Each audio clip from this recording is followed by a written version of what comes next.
음향 시스템 설계 45번째 시간, 파워드 믹서와 파워드 스피커에 대해서 간단하게 한번 이야기해 보도록 하겠습니다.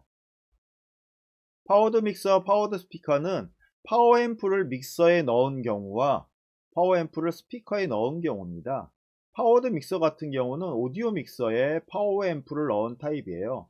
실제로 오디오 믹서 부분이 있고요. 이 뒤에 파워앰프를 넣은 경우가 해당되죠. 그 뒷부분에.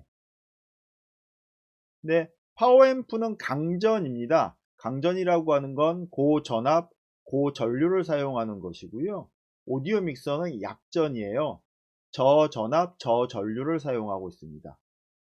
그래서 고전압, 고전류를 사용하는 제품이 약전인 저전류, 저전압 제품의 노이즈를 유도시키는 것은 당연한 현상입니다. 따라서 이런 박스 타입의 파워드 믹서 같은 경우는 노이즈가 많은 편이죠. 이 모양이든 이런 모양이든 상관없이 어떤 모양이든 박스 타입의 파워드 믹서는 노이즈가 있다고 생각하고 사용하시는 게 맞습니다. 이유는 요 오른쪽 끝부분에 전원부 트랜스포머 같은 것이 달려 있는데, 이 부분이 이제 아날로그 오디오 부분의 쪽으로 출력 쪽으로 입력 쪽으로 유도가 되게 되어 있습니다. 그래서 1번은 노이즈가 적은데 8번 채널은 노이즈가 많은 일들이 발생하는 이유가 여기에 있습니다. 이에 반해서 테이블 타입 믹서의 파워앰플 파워드 믹서 같은 경우는 이 앰프 하단부에 파워앰프가 들어가 있어서 이 파워앰프 때문에 노이즈가 발생되는 것을 근원적으로 믹서와 파워앰프 사이에 있는 철판이 막아주게 되어 있습니다. 그래서 노이즈가 그 박스형 타입에 비해서 많이 적은 편이고, 뭐 거의 없다고 볼 수도 있을 만큼 굉장히 약하게 있습니다. 그렇지만 어쨌거나 파워드 믹서라고 하는 건 일반적인 오디오 믹서에 비해서는 노이즈가 많은 편이다 라고 생각을 하셔야 합니다. 이에 비해서 파워드 스피커를 보면, 파워드 스피커를 전원이 들어가 있다고 해서 액티브 스피커라고도 합니다. 여기 보면 전원부가 이렇게 있죠. 여기 지금 이제 EV 거 조그만 파워드 스피커를 갖다 놨는데 전원부가 있고 오디오 입력이 있어요. 일반적인 패시브 스피커 같은 경우에는 스피콘이든 다른 그 앰프 출력을 받을 수 있게 만들어져 있는데, 실제로 이 파워드 스피커 같은 경우는 전원부, 전원 스위치, 오디오 입력, 노브 이렇게 되어 있어서 이렇게 되어 있는 상태에서 사용되어지도록 하게 되어 있습니다. 이런 파워드 스피커의 장점은 메이커에서 정확히 매칭한 앰프를 사용합니다. 그래서 앰프의 용량이 크냐 적냐 뭐 이런 것들을 따질 이유가 없죠. 사용자는 그냥 오디오 신어 넣고 전원 넣어서 사용하면 됩니다. 그 앰프를 따로 구매해서 사용하는 것보다 가격이 저렴하게 되고요. 설치도 간단하죠. 그리고 댐핑 팩터 얘기를 한 거 기억나시나요? 댐핑 팩터의 영향이 무엇에 있냐면 스피커 케이블에 영향을 받습니다. 댐핑 팩터는 파워앰프가 스피커를 제어하는 능력인데, 대부분 파워앰프들은 200 이상은 다 나오거든요.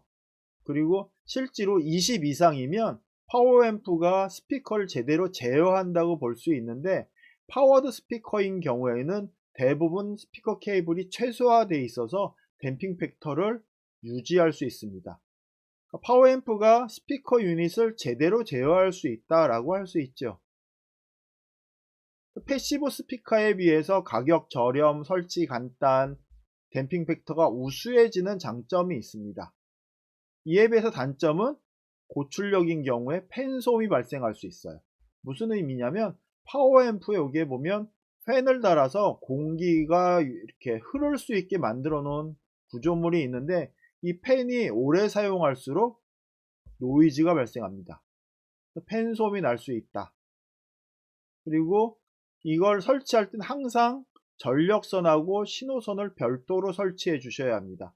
이 얘기는 스피커 얘기할 때도 스피커의 파워드 스피커 얘기하면서도 말씀을 드렸었는데, 무슨 일이 있냐면 파워드 스피커에 파워 플러스 신호선이 같이 있는 케이블을 사용하면 모든 건 파워는 강전, 신호선은 약전이에요. 강전은 약전에 영향을 주게 돼 있습니다. 그래서 어떤 회사들은 그래요. 케이블 회사들이. 우리 회사 케이블은 특별한 기술을 가지고 있기 때문에 전원선에서 나오는 뭐 노이즈를 신호선에 넘겨주지 않습니다. 완벽한 차폐를 할 수 있습니다. 이렇게 얘기를 하는데 그거는 다 거짓말입니다. 실제로 모든 강전선은 약전에 영향을 주고요. 이론적으로는 완전히 차폐가 된다고 하지만 실질적으로는 100% 차폐가 되지 않습니다.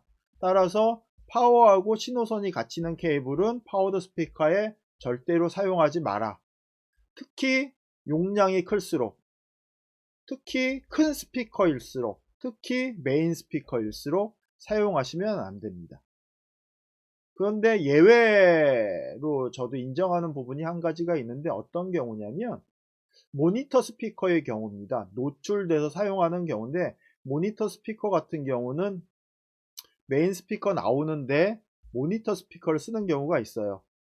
그럼 출력이 일단 메인보단 저출력이고요. 그리고 모니터 스피커는 저음을 사용하지 않습니다. 150Hz 이하를 커트해서 사용을 하죠. 그리고 모니터 스피커 같은 경우는 무대에 이렇게 밀고 다녀야 하기 때문에 전원선 따로 신호선 따로 있으면 굉장히 불편해져요. 그래서 이런 불편함 때문에 이런 예외를 제외하고는 절대로 사용하면 안 된다라고 하는 겁니다. 모든 시스템에서. 그래서 전원선이랑 신호선은 100% 분리해서 사용한다라는 것. 굉장히 중요한 포인트입니다. 그렇게 사용하시기 바라고요. 파우더 스피커는 또 뭐가 많이 나가요? 무게가 되게 많이 나갑니다. 패시브 스피커에 대해서. 패시브 스피커에다가 파워앰프를 넣었으니까 당연히 무게가 많이 나가게 되죠. 이렇게 무게가 많이 나가게 되니까 플라잉을 했을 경우에 플라잉 하중 계산할 때 특별히 더 하중이 더 나간다는 것 확인해서 하중 계산을 해 주어야 한다. 이런 차이 정도 있다라고 생각하시면 될 것 같습니다. 그래서 오늘 간단하게 파워드 믹서와 파워드 스피커에 대해서 간단하게 설명드렸습니다. 여러분들 이 내용도 명심해서 공부에 참고하시기 바랍니다. 오늘 파워드 스피커와 파워드 믹서의 내용은 여기까지 하도록 하겠습니다. 잠깐 광고 하나 말씀드리면 지금 강의하는 내용이 음향 시스템 설계라고 하는 책입니다. 음향 시스템 설계라고 하는 책이고요. 이 음향 시스템 설계는 정가가 얼마, 판매가가 얼마인데 보통 그 교보나 또는 예스24, 영풍문고 이런 데서 구매하실 수 있습니다. 교보문고 가서 구매를 하신다고 하면 지금 밑에 여기 링크 걸려 있는 건 교보문고 링크이고요. 이런 데 가서 구매하신다고 하면 포인트까지 적립을 해주기 때문에 굉장히 저렴하게 구입해서 보실 수 있습니다. 공부한다는 건 투자하는 게 필요하고요. 투자하는 시간, 노력, 돈 이런 것들이 투자되어야 여러분들한테 좋은 공부가 되어집니다. 열심히 공부하시는 분들 파이팅 하시고요. 스스로 공부하는 것만 내 것이 된다는 것 꼭 명심하시기 바랍니다. 오늘 여기까지 하도록 하겠습니다. 감사합니다.